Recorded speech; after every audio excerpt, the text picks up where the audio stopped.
Hello and welcome to the Redmen TV. So as we know, Liverpool going through somewhat of a midfield injury crisis at the moment.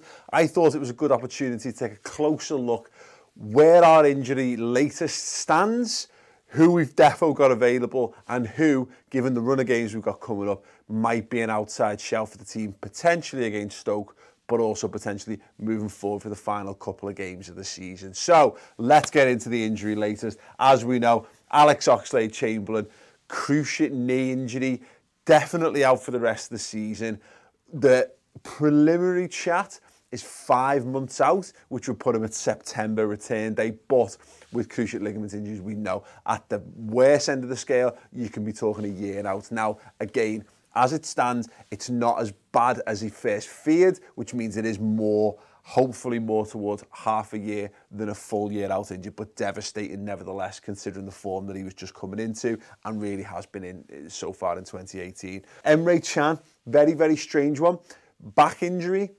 Now, because of the Coutinho stuff at the start of the summer, we're a bit nervous when we hear players who haven't really committed to the football club talk about back injuries, but expected return date, according to Physio Room, has it as the 13th of May, which is the Brighton game, which is the last game of the Premier League season. And Adam Lallana, exactly the same, although slightly more news on him. We know he's got a hamstring injury. We know he's had an horrendous season with injuries so far. Again, according to Physio Room, expected return date of the 13th of May for the Brighton game, but there is talk that he will be back in training next week. Too early, far too early to be included with the Roma game, and probably realistically too early to be included for the Chelsea game. But again, therefore, Brighton, and if Liverpool to progress, he seems, just because of the training thing, the one who would be most likely to see any action, even if it's only on the bench by the back end of the season. As we know, Gini Wijnaldum, Jordan Henderson and James Milner are three fit senior players, and it's mental that we're in a situation really where we started the campaign with 9 options more or less for the midfield positions, and we're now down to the final 3 players. So it's not as though we're in this position because we've not had sufficient squad depth, but just the stuff in the last few weeks, you can see the injuries. And the players that I refer to in this regard, obviously Chamberlain, Can and Lallana. We've loaned out Grujic, and we've loaned out Ovie Ejaria as well. And of course, we sold Felipe Coutinho, who could have played in one of the midfield positions. And maybe you can make a case for some of the young wingers who could drop in, but for the sake of argument, players who physically played in midfield for Liverpool. So I thought it was worth looking at a few of the outside shouts who could be involved for the next,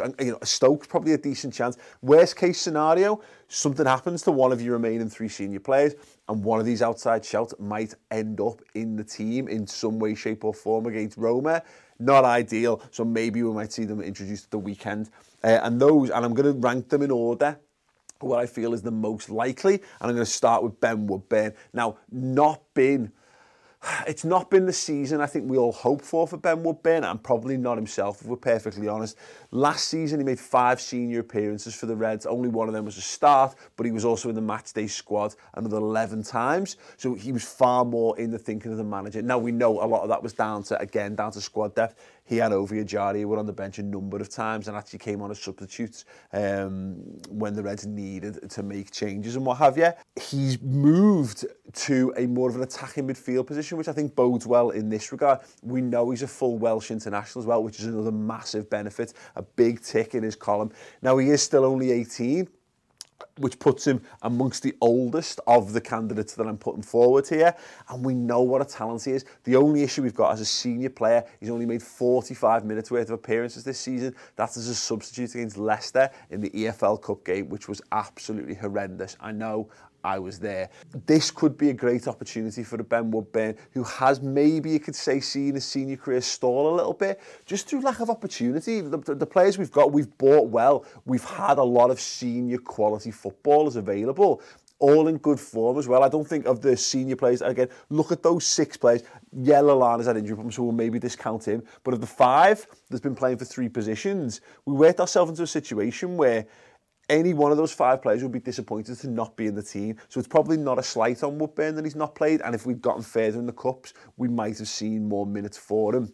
Just below that then, you got Curtis Jones, local lad, Scouser, big lad as well, only 17, and he's only just made the step up to under-23 level. He absolutely dominated at under-18 Premier League level, goals and assists galore, playing as an attacking mid and a little bit box-to-box as well, but predominantly in an attacking midfield position. Very, very bright future for him and very highly regarded by Steven Gerrard.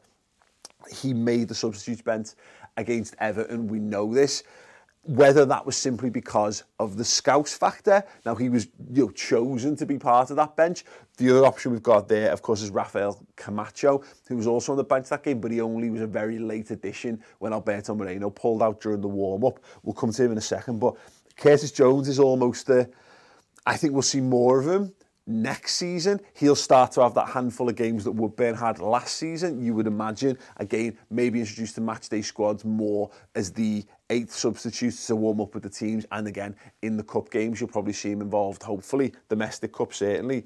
Very, very, very bright future for this lad. And in fact, both him and Camacho have struggled a little bit with the under-23s because that under-23 side was flying high in the first half of the season. You take out the likes of Harry Wilson, etc. A number of players left that side on loan, and it's struggled. I think he's been involved in 5 games for the under-23s, 5 or 6, and they've only won 1 of those in that time. Obviously, same for Camacho as a result. So I don't know enough whether to judge whether he's right for that level, whether that level's a bit new to him, or this is a transition period where you're trying to adapt a younger bunch of lads to an older game, because we know senior players play in under-23 games. It is a big step up from the under-18s when you're predominantly playing just against kids your own age. So yeah, there's the question marks over both him and Camacho, but both of them capable of playing in the attacking midfield role. But I actually think in some regards, Jones would probably be slightly better suited to more of the box-to-box stuff. I'm not sure whether that the same is true for Camacho. Ben Woodburn, again, more suited to the attacking mid stuff. What we saw in pre-season, we started to see the genesis of how Liverpool's midfield's been. There were times in pre-season games when he was anchoring the midfield. He was sat into the 6, and we've seen that happen with Gini Wijnaldum, seen it happen with Oxlade-Chamberlain, Milner, etc. When one goes, another one drops in.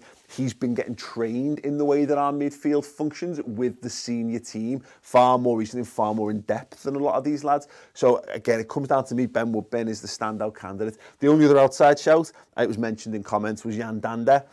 I'm not sure for me. More of a winger, more of a wide player. 19 years old, so the oldest of the candidates there, but I don't think he's kicked on enough. A very, very talented prospect a couple of seasons ago. He's not had the impact on under-23 level that he did at under-18 level, which is understandable. Under-23s, you can't judge too much from that because it is a bit poxy, and you do get players pulled in and out of, to go up and train with the senior squads. Certainly true of Liverpool, and I would assume true of other major clubs as well. So how might that look?